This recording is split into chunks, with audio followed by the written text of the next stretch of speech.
What's going on, duelists? Welcome back to the second episode of the ACPodcast. In the first episode, I discussed my motive for the podcast, which was the greatest name for a podcast ever. So, for this week, I figured I needed to come up with a good slogan for the podcast, sort of complete the package, so to speak. So I think I'm going with, if you're looking for great takes on important topics, you've come to the wrong place. That's the slogan that I'm going with. It's my slogan. I'm sticking to it. So, you got me as a guest. That doesn't exactly help.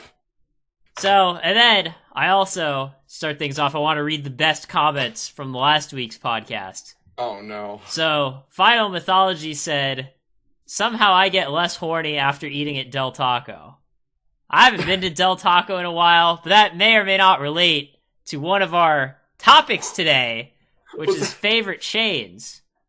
Well, not even favorite chains, just like whenever you go to a chain, any chain, whether it's McDonald's or whatever, what exactly makes a good restaurant, And then the second comment was by Mustafa Kamaran, who said, "Please get a better guest." Yeah. So I've got a suggestion for him. No. I don't know. So there may be some new guests in the future, but we've got the tried and true Matt, and you picked, as is customary, you've picked the first topic. So tell me about favorite chains. Well, here's the thing, I don't know if any of y'all have been abroad, to Italy, for example, but it's if you've ever been to Italy, for example, their McDonald's is our Red Lobster. It's kind of comical. So when a chain is even decent here, it really stands out. And the one that kind of comes to mind when I think good chain, and so, some of y'all are gonna be berating me in the comments, Panera. Yeah, it's not bad. Well, there were some answers that I was prepared to rake you over the coals for, but that was not one of them. Well, what could I have said that would have raked me through the coals? Now if you had said Chipotle, I would have made fun of you for the next year. Well, and it's not even that I think Chipotle is bad. I probably maybe go there I don't know, once or twice a month on average. But the people who just act like it's the greatest thing ever is just absolutely hilarious to me. Yeah, that one doesn't make sense to me, especially since Moe's is clearly superior. I mean, it's not really about Chipotle versus anywhere else. There's just a substantial number of people. I mean, there's other chains too. Even Chick-fil-A. I like Chick-fil-A. I probably go there more often than I should, but the people who act like it's a gift from God, well, I mean, they are Christians, so maybe it is. I was about to say, come on. So, okay, you get what I'm saying. To me, there's just certain shades that I'm it's almost like a cult, that people rave about them so much. Well, I'll tell you, a cult is definitely anyone who says for example, Red Five Guys or Shake Shack, or Whataburger, all those chains. Oh are really good. I went to when I went ahead. to Texas, I don't know what it was, 2 years ago or something. Been the first time I'd been there in a while. So I was told, from someone, I was in San Antonio, so, some guy that I knew from San Antonio was oh yeah, you gotta, go to Whataburger. So I was okay. So I not only went there, but I said, tell me what to get, right? Because I don't want to, get something lame. So he, gave me an order. It was, I don't know, some, ironically enough, he told me to get, some chicken thing. And it was fine. That's not a good start. It was fine, but I didn't, get what all the hype was about. You know what I mean? Okay, well, I get that, it's probably better than Burger King, but, we're setting the bar pretty low there. Exactly. When I say, anywhere that's, a burger place that's not, McDonald's, Burger King, Wendy's, if you're, everyone has, one of those, 4 or 5 burger places that are really good, that, and then everywhere else is doing it wrong. And I'll admit I'm guilty of this. I love me some Five Guys. Yeah, I mean, I like the fries at Five Guys. I mean, the burgers are fine. I mean, things like burgers and fries, like, it's hard to make them taste terrible, but some places do go, like, above and beyond. Like, to be honest, the main reason I don't like Burger King is because, like, their fries are incredibly mediocre, in my opinion.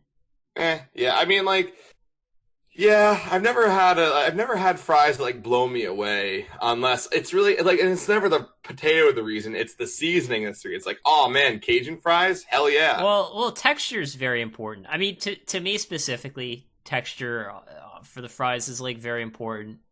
Sort of how it's salted and seasoned or whatever matters too. And there's different kinds. There's different kinds of fries I like for different reasons. Like, you know, I like McDonald's fries. I like Chick-fil-A's fries. I like Five Guys fries. I'm also a big fan of sweet potato fries, but not a lot of places have those. Yes, I love sweet potato fries. You know, like that's reminds me of bringing back when I worked at Red Robin. Like, I remember you were like when I worked there. Oh yeah, I like Red Robin. You were like, it's oh pretty good man, value. Every time you say that, I instantly go back to Little Caesars. And Yeah, I'm just like, I mean, that's kind of like an old meme, but I still think Little Caesars is, like, underrated. Like, I think it gets lumped in with, like, some of the trashier chains like McDonald's or whatever. Like, oh man, you know, you better, like, wear a bag over your head when you go in there because it's, like, shit quality food. But, like, first of all, I think Little Caesars is clearly better than, like, Domino's, Pizza Hut, Papa John's. Now, again, I get we're setting the bar pretty low, but in my opinion, the pizza tastes better and the pizza's cheaper. Like, getting a whole pizza for $5, like, you just can't beat that. I'm sorry. I mean, it's true, but, like, here's the thing about Little Caesars for me, anyways. It's either the best pizza ever or cheese on cardboard, and that inconsistency brings it down for me, rather. Yeah, I will say over the years, I think they've maybe, like, changed the recipe a bit. It maybe, I don't know if it's just that I'm getting tired of it or if it's gotten worse over the years. But yeah, I don't think it's nearly as good as it used to be, perhaps. Right. And, like, here's another one, like, and if you want to talk about chains, like, Wawa, man, like, I know it's a gas station, but, man. Oh, yeah, Dude. yeah. I mean, yeah, Wawa's, like, kind of in the category of, like, you know, like, pub subs, where it's, like, it's not really what it was made for, but it kind of accidentally, like, ended up being known for that. Yeah. Their sub's really good, and, man, like, don't sleep on their coffee, man. Don't sleep on the coffee, I like, for I real. don't drink coffee, but... Yeah, like, I don't either, but, like, I'm dead serious. Like, Wawa coffee is the only coffee I'll drink these days. There's a coffee called Holiday Blend, and it is literally the most delicious thing I've ever drinking. Even, like, I'm a tea drinker, but I'll drink this over tea. Because it's, like, ginger, nutmeg, cinnamon, and, like, one other thing that I'm not remembering right now. But, man, does it work. Sure. Oh, yeah. I also wanted to mention that I'm a very big fan of 2 Chainz. We're moving on to the next topic. This has gone too far. Well, I mean, it's your topic, so if you want to end it prematurely, that's fine. I mean, that's the only thing. That's not the only thing you'll end prematurely. Oh wait, God, I'm ending it. I don't even. Never mind. What? I don't even understand what that means. Like, never mind. I accidentally roasted myself. Okay. I mean, that's the only thing we'll end prematurely, and then I was just like, oh wait a second. All right. Well. Anyways, I mean, for my topic, I picked a spicy one. Oh, you do want to keep going? I do. I was kidding. Yeah, I want to hear about 2 Chainz because I want to know what you're gonna say about it. Oh well, I mean, I just gotta know now. I mean, one of the greatest rappers of all time, of course. Okay. I just mainly wanted to see if you would catch that joke, and you just caught it immediately. It would have been funnier if you were like, "Oh, really? 2 Chainz? Which 2? What restaurant? Is that? Yeah. Which 2 specifically? How are their Cajun fries? Oh, I also like. On a serious note, I think the like Cheesecake Factory is like low key underrated. Like, it's not necessarily like great value, but it has a lot going for it that like people don't talk about. One, their menu is like incredibly diverse. Like, you could take anyone there and know that like there'll be something on the menu for them, right? Like, which Right. No, that's true. I mean it counts for something. And then I mean, honestly, they have good cheesecake. I don't even really like cheesecake, to be honest. Like, cheesecake's not one of my favorite desserts, but I do think their cheesecake happens to be, I don't know, better than most. And then also, like, their decor is, like, incredibly weird. Like, one of the cheesecake factories that I went, I think it was one in International Mall, they had what looked like the Eye of Sauron everywhere. Do you know what I'm talking about? Yeah, yes, how? I have an old picture of it. You can probably find it on my Facebook profile. No, I'm good. But yeah, it was like the sort of decoration thing they had. Oh, whatever. It was Cheesecake Factory is kind of known for like their weird like style. Yeah, I mean, like if you put the Eye of Sauron in your restaurant, that's a pretty bold choice all on its own. Well, I mean, it wasn't intended to look like the Eye of Sauron, but to me, I saw it and I just immediately go like, "Oh, it's the Eye of Sauron," you know, like. And they just had it everywhere, like on over like the booths or whatever. Like, oh, Eye of Sauron. If I could find the picture, I'll like edit it into this video. Oh, but God. anyways, let's move on to the topic that I picked out. I always try to pick out a spicy one. I don't even remember what yours was. I'm sure it was good. And then you're gonna say, I'm like, oh yeah. Yeah, I mean, you know, like I said on the last podcast, I try not to offend people, but today I want to talk about the Jews. And no, that's, you know, I think things are looking up for the Jews. And I'll tell you why. First of all, I have like one person in my family that's Jewish now, so I can you know, I can bring up this topic. It's okay. It's kind of like when you have a black friend. Yeah, I was just about to say, like, oh, so you have a black friend now? I'm like, oh, it's okay. I do have. It's funny, as someone who's, like, not technically Jewish, I probably know, like, more about the Jewish religion than, like, almost any non-Jew. But... Probably? It's just coincidence. Like, in elementary school, like, my after-school daycare thing was, like, run by a bunch of Jewish people. So they, like, taught us a bunch of Jewish stuff. Then in middle school, I went to a private school where, like, everyone was Jewish. And then, you know, my... you know, mom just, like, married a Jewish person. And then, like, the last girl that I dated was Jewish. So it's like, I have just built up years of exposure to the Jews over the years. So, I think things are looking up for them. And I'll tell you why.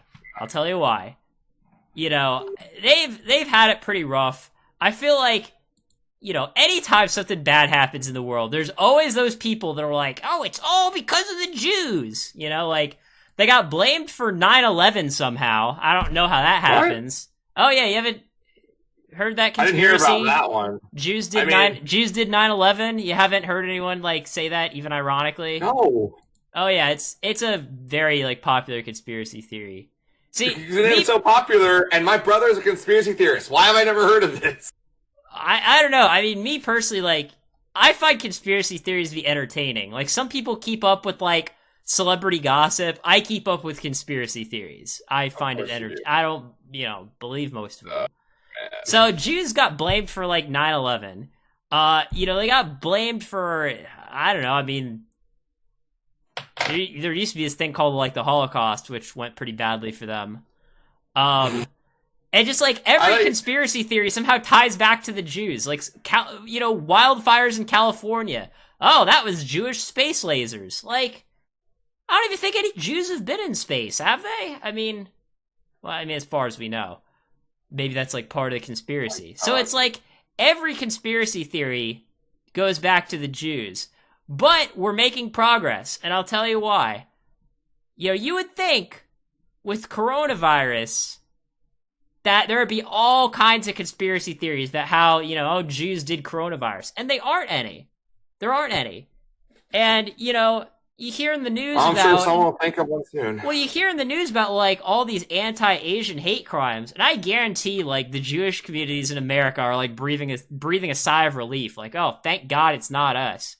Because, you know, you had synagogue shootings, you know, the last few years. It just wasn't going too well. But, you know, I think things are looking up for them. And, you know, it's funny. You know, when the COVID vaccine came out, I'll actually bring this up so you guys can see. No. I'll actually, hold on. Let me share my screen with you. I realized I forgot to do that.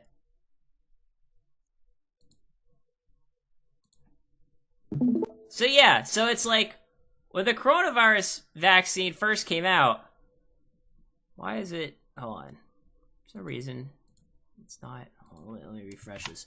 When it first came out, you know, Israel was like crushing it in the vaccine numbers. I mean, just look at this chart. They've got way more vaccines than everyone else. So when that started, I was like, okay, surely the Jewish conspiracies are gonna roll in now, right? Like, oh, how did they get all the vaccine doses before everyone else? But surprisingly, there isn't. And I'm sure, like, problem with bringing up this topic is I'm sure I'm giving some of these people ideas. You know, some hard right-winger that's watching this video is probably taking notes. Oh, this is a good idea, you know? But I personally, I think this is a sign of progress that we're finally not blaming the Jews for everything anymore. I mean, what do you think? Sure. I mean, think about it. Like, I mean, I guess maybe you weren't aware of, like, how bad, you know, Jews have had it, but... Well, no, I mean... there's these, like, great replacement theory, you know, like, white people think that, like, Jews are trying to exterminate them.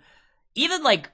God. There's, like, black versions of that conspiracy theory, too. Like, there's some people in, like, the Nation of Islam that think, like, oh, yeah, like, Jews are trying to exterminate black people. So, like, yeah, no, every race somehow thinks that, like, the Jews are out to get them, in spite of the fact that, like, there's barely even any Jewish people in the world. I tell you, if the Jews are trying to replace us, they're doing a shitty job. I mean, you know, I don't know why people are in these rallies saying Jews will not replace us. I mean, Jews aren't even close to replacing us, right? I mean, it's like saying... You know, it's like saying, like, Native Americans won't replace us. Like, yeah, all 10 of them? Like, yeah, I don't think so, you know? So... Oh, man. No, I mean, you have a valid point. So yeah, I hope that we are moving into a new age where the Jews won't get blamed for anything. I'm hopeful. I'm not. People are too shitty. Well, I mean, we've got, you know, for the gays, we've got the whole, oh, it gets better thing, where it's like... Oh, so now there's a Jewish version of that? Well, there should be. I mean, Hitler killed more Jews than gays, I'm just saying. So, like, you know, certainly from, you know, the 1940s and on, it has gotten better. For both gays and G's, I guess. Right? I mean... Well, yeah, I guess. Oh my god. I don't know. I mean, maybe the Jews are just kind of used to getting blamed for everything. They're just like, well, I mean, a good example, whatever. A good example of like how I've experienced a good number of Jewish people experience things. So like in high school, I was telling a Jewish joke, and one of the people in hey, like, don't say that, class, man. I don't want you to get fired from your job. No one cares. Anyways. I don't think my job... No one at my job plays goats or anything, and no one knows my real name, so it's like... Okay. Whatever. Like Matt is a front. I don't care. Anyways, whatever. Anyways, I was telling a Jewish joke in high school, and it was like... excuse me. And it was like... And one of the Jewish kids in my class came along, and he was like... I was like, hey, what are you saying? I'm like, and I'm like, fine, I'm telling a Jewish joke. He's like, oh, man, I want to hear it. And I'm like, you do? He's like, yeah, I want to hear it. What is it? And I'm like, okay. And I told the pizza one. And then he's like, oh yeah, pizza doesn't scream when you put it in the oven. Yeah, I know that one. And he was like, he finished it and then like laughed like, yeah, that's a good one. Tell me another. I'm like, oh, okay. Yeah, there aren't that many good Jewish jokes. I mean, one of the ones... Not that I can remember, at least. I have one. I've heard a few good ones, but not like those kind where it's like a bad pun. I have one. What is the difference between a Jewish person and a Boy Scout? Well, I mean, probably the leaders of the Jews aren't touching little boys. That's one difference. No, Boy Scouts come home from camp. Oh, I see what you did there. Yeah, that's a pretty bad one. All right, and we said we Yeah, were I mean trying not to that's offend anyone with this yeah. podcast. I just for the record here, I was not telling any of these jokes. I did not tell him to tell any of these jokes. Hey, look, we just turn the I mean, mics on and see what happens. I mean, Jon Stewart had like a good Jewish joke once, but I'll probably But like he is my Jewish. delivery sucks. Yeah, he was like making a joke about how like celebrating like Hanukkah doesn't feel like as big of a deal as celebrating Christmas because like the Christians are celebrating the birth of their Lord and Savior. The Jews are just celebrating the fact that they got good value on their oil. And it's like, it's one of those, like, it's funny because it's true. I mean, and like, in the Jewish calendar, like, Hanukkah is actually, like, not supposed to be, like, a big holiday. It just kind of ends up being one in America because it's around the same time as Christmas. Right, The right. two right. most And important holidays are, like, Passover and Yom Kippur, I'm pretty sure. that sounds right. So yeah, they're just celebrating the fact they got good value on their oil, which I mean, I mean, that's why I say, I relate to the Jews a lot cuz like, they like getting good value on their oil. I like getting good value on my pizza. So it's like, I mean, they're all about value and so am I. I mean, and that's a good thing. Like people make fun of them for that. Like there's nothing wrong with getting good value. I mean, that's what,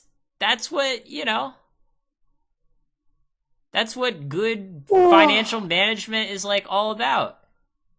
God damn it, Alex. We shouldn't be making fun of them. We should be trying to emulate them. Like, oh, do you think that, Jews control all the banks? Well, maybe you should try controlling all the banks. Clearly they're doing something right. You need to take notes. Oh, God, Alan. For the record, I don't think Jews control the banks. Just statistically a larger number than you might expect. Yeah, okay. This topic. Right, it started uncomfortable. It's only getting worse. All right. Well, yeah. I mean, we are right on time here for our next topic, and you picked this one as well. That is Graceful Charity. Yeah. So, what do you have to say about Graceful Charity? So, I have a lot to say about it because I see this all the time, but I'm going to start by comparing it to a Magic card that some of you may know, Brainstorm. Okay. So, if for those who don't know, Brainstorm is a Magic card, like Magic the Gathering, where you draw 3 cards, and then instead of discarding 2, you put 2 on top of your deck. Now, Brainstorm in Magic is considered one of the most skill-testing cards in Magic, right? I actually think that, I don't think Graceful is like the hardest card ever to play in Yu-Gi-Oh! By equivalency. I do think that it is a card that people mess up all the time. Because, like, the number of times I see people go just, like, pot Graceful, like, turn 1. Like, now, obviously you always pot turn 1. But whether or not to Graceful is not always necessarily very clear. Like, so for a good example is, like, with Graceful, you're seeing 3 new cards. But here's the thing. When you're discarding 2, if you play that card on turn 1, then you really don't know what you need. And even if you're, like, in the mid-game with a Graceful, sometimes even then, even though you probably know your game plan by the mid-game, you probably also, don't know exactly what you're going to need. Like, you don't know whether you're going to need to, like, play around a BLS or an Air Knight, or play around, like, you don't necessarily know what you're going to play around. And I think it's a card that gets better the longer it's in your hand. And in fact, there's an old joke, like, it's so good that it should just never be cast, because it just keeps getting better the more information you have. I've never heard that joke. Well, it was something. It was something. Oh, with, you're referring to Brainstorm? In Brainstorm. Okay. I'm sorry, with Brainstorm. It's like, it's so good it should never be cast, because the more information you have, the better it gets. And I think the same is true with Graceful, but to a lesser extent. Like, with Graceful in particular, it sets up a lot more plays than Brainstorm does in Magic. And I think that actually... Go ahead. I mean, I guess it depends. Like, I certainly agree that, like, on turn 1, like, it's often not a good card to play. But to me, it's like, if I have 2 cards in my hand that, like, I don't really want, and I have a Graceful, like I'm just gonna play it. Well, yeah, but I'm talking. But like, if you don't really know what if you like see like a Mystic Tomato attack, you still don't really know what you're up against. Like the cards that are good against like Chaos Recruiter are going to be different than the cards against Mimic Chaos or like some variant of Go Control. So like, I think it's important to identify what you're up against and what cards you're going to need, what considerations you're going to need to make for the matchup you're playing. Yeah, and a lot of people just fire off their Graceful like they're Tic Tacs. You know, it's just, and I think that's a big mistake. And the number of times like someone like Graceful's early game and they throw away a card, I'm like, oh, thank God they threw that away. It's like hilariously high. Yeah, I mean, I don't know. It's not super high for me, but it happens sometimes. I mean, it definitely happens sometimes. Like, for those who don't know, like the decks I play the most, I play a lot of Reasoning Gate, I play a lot of Angel Chaos, I play a lot of Chaos Recruiter, and I play a lot of what's it called? What's that deck called? Pac-Man. That's what it's called. Oh, I didn't even know you played Pac-Man. Yeah, I'm kind of getting out of that one, but I do enjoy it. It kind of reminds me of what's that, like that one limited card from Magic the Gathering in Return to Ravnica? I know this is the Yu-Gi-Oh podcast, but like there's like a card that, yeah, there's like a card like where you discard a card and you deal like 3 damage divided. Like it's like a monster that you just tap every turn. But bottom line, it reminds me of that. You just get to keep killing stuff like da da da da da da da. You know, it's really funny. You're not talking about like Seismic Assault, are you? No, not Seismic Assault. Like, discard a land and Mercurial Chemistry. That one. It's like a really good card. It's a card that like lets you either discard a card, like I think it's divide 3 damage upon like any number of targets, or you can just tap it to draw 2 cards and pay a blue mana. It's like I said, it's been a while, but like bottom line is that was one of my favorite limited cards of all time, and now getting to do it like consistently is pretty fun. Okay. Oh yeah. Fair enough. Yeah. But anyways, back to Graceful. Like, there's a lot of times where even if I have like Graceful and Sinister, sometimes I just won't Graceful. Like, because I mean, it depends, because there's like the school of thought that like if you open like Graceful Sinister going first, you shouldn't play it because you want to give your opponent a chance to duo you. But then they could hit your Graceful maybe.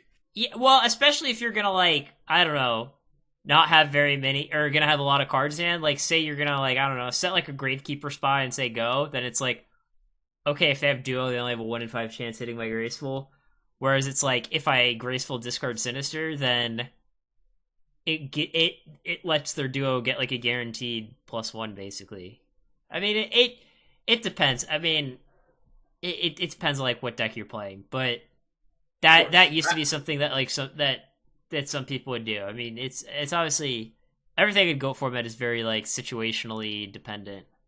And that's one of the things that's awesome about Go format as a whole, is that like there's very rarely one right answer to the question, when should I do this? Like I actually already have topics, like if Alan ever invites me back, which I'm not holding my breath at this point, but like I actually have well, that's because we're like BFFs anyways. But like I have topics for like the next 2 times I come on already, just because it's just easy to come up with.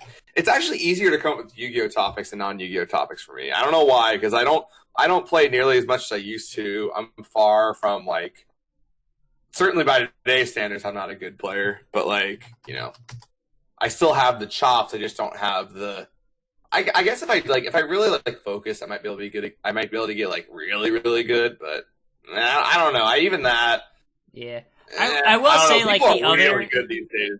The other advantage of holding Graceful that's I think overlooked, especially by certain decks, is that, you know, you mentioned like, oh, you want to sort of know what your opponent's playing before you activate it, but it also goes the other way, that like if you activate Graceful, depending on which 2 cards you're discarding, you might make it incredibly obvious to your opponent what you're playing.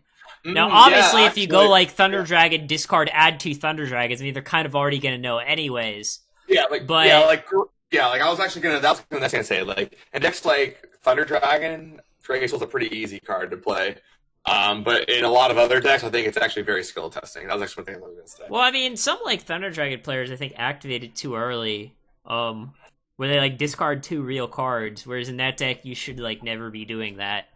But there are like a lot of decks, like I think mostly like aggressive decks, and when I say aggressive decks, I mean like things like Warriors, but also kind of like aggressive combo decks like Reasoning Gate, where I'll pretty much just like, if it's game 1, turn 1 going first, I'll basically just never activate Graceful because I don't want them to know what I'm playing, and I want them to like do like a suboptimal opening, right?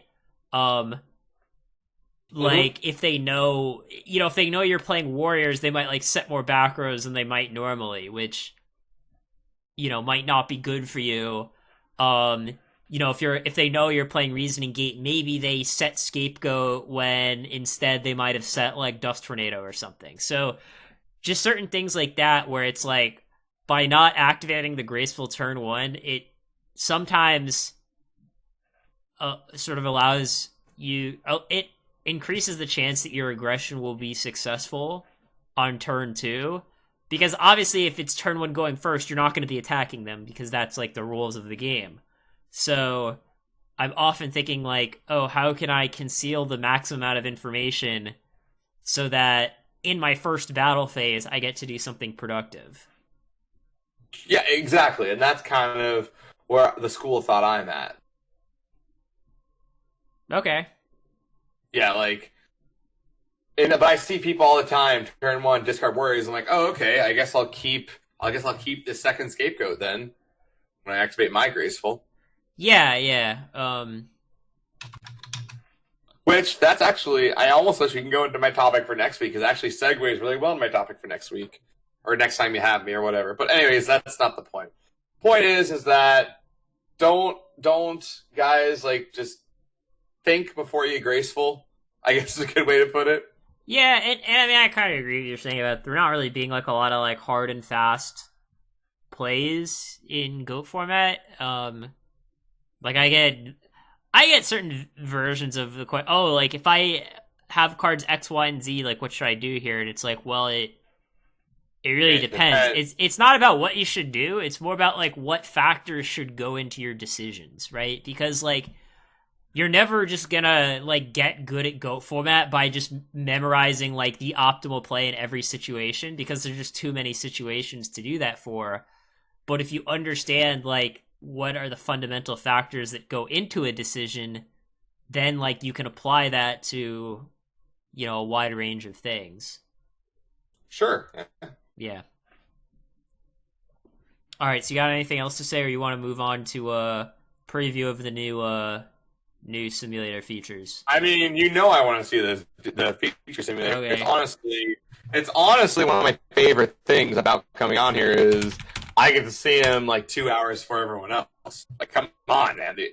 Like, you mentioned him to me briefly, and I was just like, God damn. Yeah, hold on. Let me make sure that you can see my whole screen. Great. Okay. So yeah,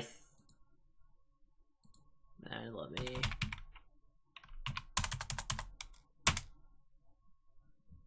Oh, whoops, that's not right. So hold on. So yeah, so there's actually like a lot of new features to show. Some more significant than others. So like I updated the settings page. So obviously you still have the backgrounds.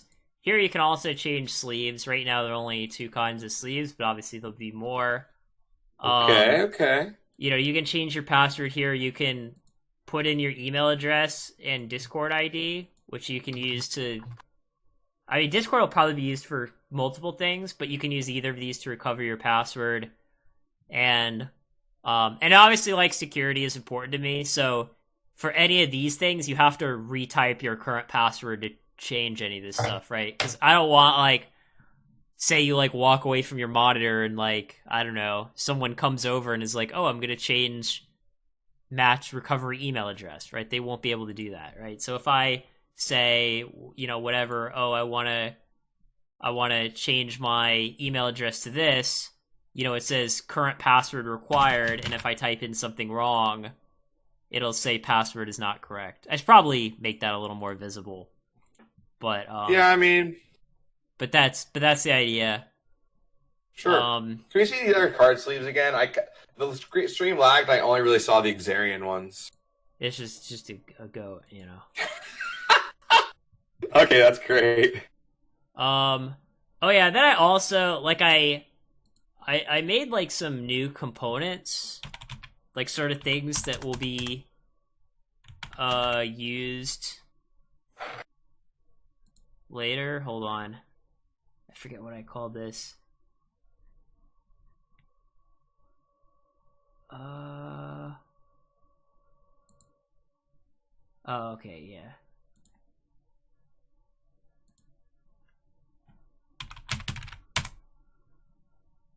So, like, one thing I had, again, this is just, like, a component that I can use later, is, you know, I want it so that if anywhere, like, I'm saying the name of a card, that you can click on the card and get the details. So, like, here we have Necro Valley, right? And when you hover over it, it says click for card details. And then, oh, does that not work anymore? Okay, well, apparently there's some bug that I need to look into. Because it's supposed to bring up the image of the card here. Okay. I think it's because I changed the component that it uses. So that was awkward. And then there was another component. Oh, yeah. Yeah, the card finder. My computer's kind of lagging a bit. So this is, like, useful for, like, when you're looking up rulings or whatever, or when you're, like, building your deck. You have this drop down where we can, like, select a card. And right, there's not very many cards in the database or whatever. But it's, hey, there's like, Phoenix Wolf. But it's fuzzy search, so if you wanted to search for, like, scapegoat, but say you, like, spelled it wrong, right? You know, maybe scapegoat, right? It knows that, like, oh, you mean scapegoat. That is awesome. Yeah, so... Like, I do that all the time whenever I'm putting up, what's it called? The card that I always mistype. Delinquent Duo. I always get for some reason, the O my and fingers the U? always... Yeah, I always do do, like... Yeah, I do. Do. It's funny I do that too. So yeah, it's not really a big deal, and I need to fix that other component that wasn't showing, because I hadn't really messed around with it in a while. But yeah, so I have, like, all of the cards that go into standard, like, detox goat control in the database, so that's going to be, like, the default deck when you first make your account. I mean, maybe I'll change it to something else later. I actually don't even really like that, because I don't know how I feel about that. It doesn't matter. Like, I just wanted there to be a default deck. I'm just trying to, like, test out the simulator. So anyways, we have some various, like, automated features that you can do now. So, like, Magical Merchant's a good example. So, like, say your merchant flips, you can hit this. You see this mill and till button. Basically, this is where where all the card scripts go. And you'll notice it just put 3 cards in the grave, right? 2 monsters and a Sakuretsu armor. How cool is that? Wow. So wait. Do that one more time. Do it one more time. Sure, I can. Instant replay for the... I can do it again. Instant replay. So yeah, so that time it milled a breaker and a scapegoat. Yeah, we can just put... God, the cards look so good. Oh, man. And then here, this time it just milled a nobleman and a crossout.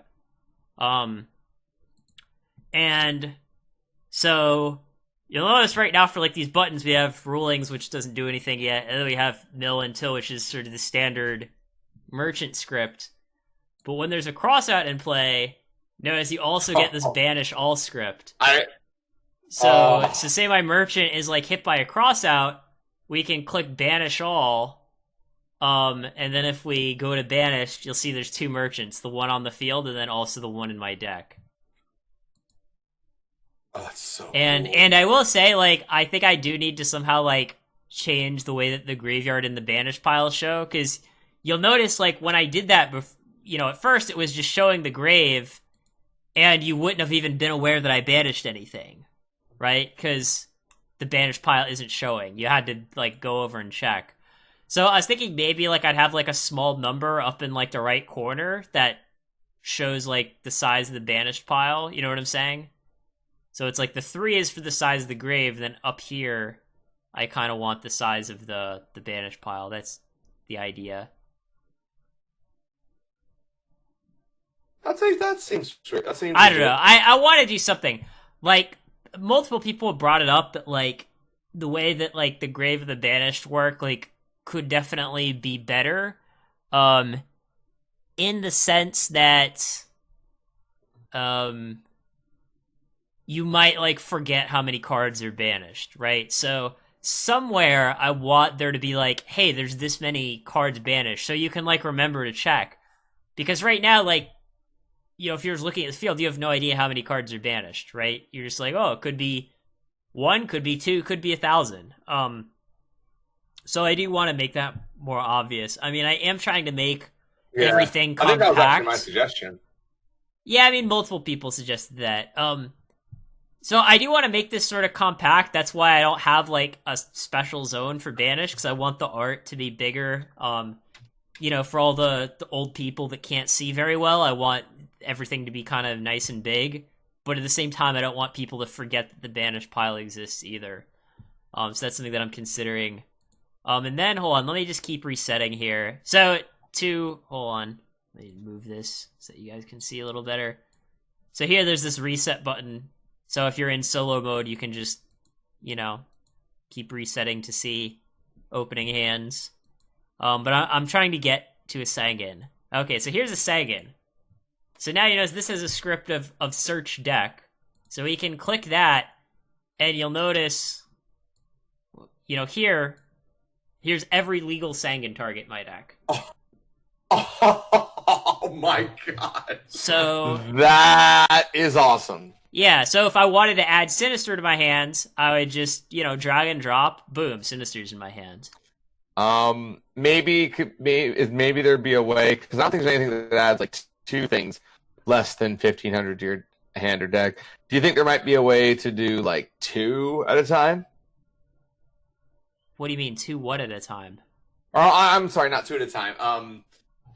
Like, after you add it to your hand, it just automatically closes the menu. Because there's no card that adds 2 1,500 or less to your hand. I could potentially add that. I mean, obviously there's cards like Thunder Dragon that add 2 Thunder Dragons. Right, but I see. You're doing this for okay, I got you. But yeah, I can actually. It's kind of cool how I do this. So I can actually sort of show you guys in my code, like, where I have that. So you'll notice. Whoops, that's not Sagan. That's Sandwich. So here's Sagan, and I have this. Obviously, here's, like, all the cards text, but then I have this, like, sort of script thing, which basically says, hey, here's, like, the script that's associated with this card. And then the name of the script is search deck. And then there's a colon to separate that from, like, the parameters. And then it's attack less than 1,500. Actually, you know what? I was thinking about it, and maybe it shouldn't close after closing. Because, like, people are going to, like, even though it is drag and drop, people are going to find a way to misclick. It just happens. Well, they could always go back. They could just do search again. Yeah, I guess most of the time it would actually be better for it to close automatically. And even here, like, it'll let you do the script even if Sangan is in the grave. Like, obviously right now Sangan's on the field and I still get that option. So, like, could you like mouse over, like, put, like, Metamorphosis on the field, for example? I want to see if you have... Okay, and then could you put Sangan in your hand? I want to see something. Okay, cool. So it still does it in hand. Okay, because I wasn't really paying attention to what it did. Okay, cool. I see. I wanted to see when it would be, like, viable, like, hey, search deck or whatever. Yeah, I mean, the way that I have it right now is, like, sort of crossout is, like, a special case. Because, like, it's because obviously, like, the thing that is being banished isn't Nobleman of Crossout. It's whatever the monster that Crossout's targeting is. So Right. basically, I just have it as a special case that, hey, I don't want this script associated with flip effect monsters to show up if there's not a Crossout in play, because that's going to confuse people. They'll be like, banish all. Why would I want to banish all my Magician of Faiths, right? But if there's a Crossout in play, it's like, oh, I can banish them all. Yeah, okay. And then, like, I haven't done this yet, but in chat, like, the game will say, hey, ACP banished all of his magical merchants. And then you can know that, like, I didn't forget any, right? Sure. And like that, I mean, I've actually won like a game or two before because people forgot to banish their Dekochi or whatever. Oh yeah, I mean, every like 1 in 100 games, you know, it definitely comes up. Yeah, so then the people won't, like, people lose their own stupidity IRL all the time, but I think you're making this basically idiot-proof. Yeah, I'm trying. Well, trying is the first step to failure, so. Yeah, I suppose. So yeah, I mean, there's like a lot of things that'll be like automated, and like there won't be a button that just says search deck. You know what I mean? Like, you can't just search your deck for no reason. You have to wait until something has a script associated with it that lets you search your deck. Sure. And that, like, again, like, a lot of this stuff, like, actually prevents misclicking. Because, like, on Dueling Book in particular, you know, I'm not, like, an idiot, but even I, like, misclick on things all the time. Where, like, I accidentally click, like, search deck and I didn't want to. And, like, that's pretty awkward. Or... yeah. Just things where like, oh, I meant to put this card on the field, but I put it in my grave or whatever. So the way this is set up, it's like it's a lot harder to misclick. I mean, yeah, like it happens often enough. It's worth like doing something about. But yeah, I get you. Right? Because like sometimes even on Dueling Book, like the menu lags. So like I hover, you know what I'm saying? You know what I'm talking about, right? Where like you click on the wrong button because the menu is lagging. So like things like that just like won't be an issue. This is just going to be like a lot sort of, you know, smoother and, you know, crisper, I guess, right? I mean, so yeah, so like with Scapegoat, I was hoping I'd have the chance to do that before the demo today, but like Scapegoat, there'll just be a button that says tokens, right? And you just click the button and it makes 4 tokens. Like there won't be like a sort of like separate token feature, right? It's, hey, if you have a card that has tokens associated with it, you can special tokens, right? If the opponent activates an Ojama Trio, I'll be able to click on their Ojama Trio and go special tokens. And the tokens will have all the right stats, by the way, because obviously, like, you know, Goat tokens are level 1, but Ojama tokens are level 2, and so on. There'll just be like less confusion there. Yeah, that would be nice. So, yeah, I mean that's about it really. I mean basically at this point it's like, you know, once I get to the point where like 2 people can play a game against each other with like, you know, these two copies of this Goat control deck, that's when I'm gonna like start closed beta. And then while we're in closed beta, you know, I'll add all the other cards to the database. And so on. Sure. So yeah, I mean, sort of the main hurdle that I have to get past is, you know, letting 2 people be in a game with each other. Like, solo mode's pretty easy. Solo mode's pretty easy to do.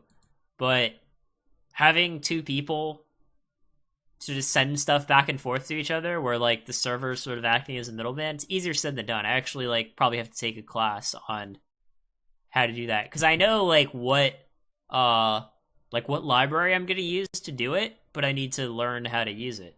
So yeah, okay, yeah, that's pretty cool, I gotta say. Yeah, and man, I'm excited. And I did make sure to use a statistically sound shuffler for those who are concerned about that sort of thing. I'm actually using I forget what the name of the algorithm is, but Oh man, that's gonna be my Yu-Gi-Oh related top for next week. Shufflers, because like whenever people say Oh the yeah. shuffler's bad, I'm like, no, you're the bad shuffler. Oh yeah, Shut up, I nerd. saw someone the other day. This is the kind of thing that like you would swear that you think that they're trolling, but I can assure you that they weren't. They go, "Oh yeah, Dueling Book has a glitch. Sometimes my opponent like dust shoots back my DLS, and then I draw it the next turn. Like every 1 in 35 times it seems to glitch. It's like, no, you moron.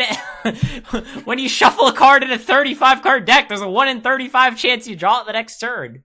So, do you know why you never draw it again? Because you don't shuffle very good.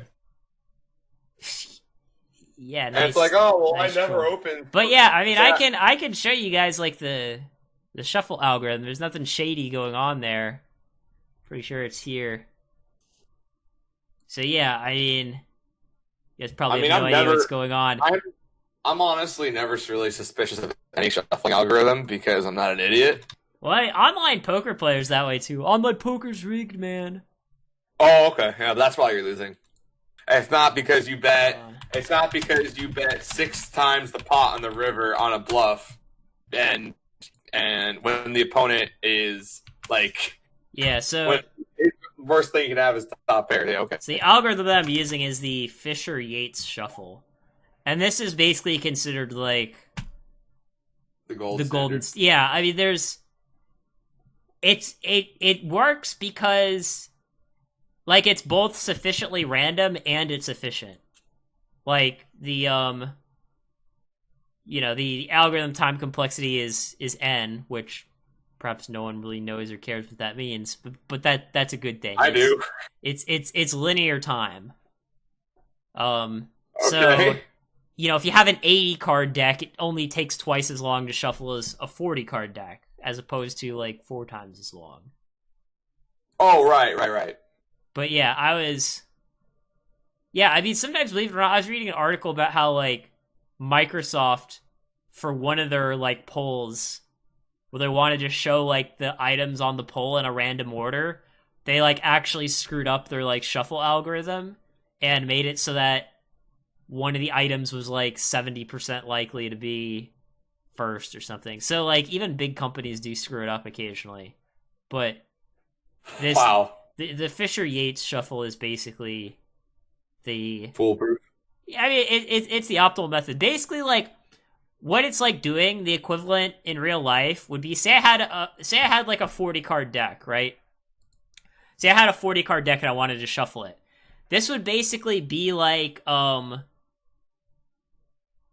trying to yeah. So say that basically what it would be like doing is say that I had okay. Sorry. Basically, what it would be like doing is I have a 40 card deck, and the cards are numbered 1 through 40. I roll a 40-sided die, pick one of the cards associated with the number, and place it in a new pile. Now I have a 39 card deck. So then I roll a 39-sided die to choose one of the cards, then place that one on top of the pile. Then now I have a 38 card deck, so I roll a 38-sided die, choose one of the cards, put that one on top of the pile. And then you do that, until you're down to one card, and then the last card goes on top of the pile. That's basically how the algorithm works. Sure, okay. I mean, that makes sense, right? I mean, that's... Yeah, it makes sense. I'm just like... I mean, that was people something give you the, kind of degrading, sure, whatever, buddy. But I was like, yeah, I got you. Yeah, they explain like how it works here, like how you can do the algorithm with pencil and paper. But that's nice. I like that. That's it. So yeah, be sure to like, comment, surprise. Comment, surprise. Like, comment, surprise. Like, comment, surprise. Like, comment, and subscribe. Yeah, be sure to tell me what your thoughts are on favorite chains. Do you think things are getting better for the Jews? God. Do you think Graceful Charity is a good Yu-Gi-Oh card? Well, everyone thinks it's a good Yu-Gi-Oh card. The topic was, does it get misplayed? And what do you think of the simulator? I mean, All right. yeah. Yeah. Catch y'all later. Yep.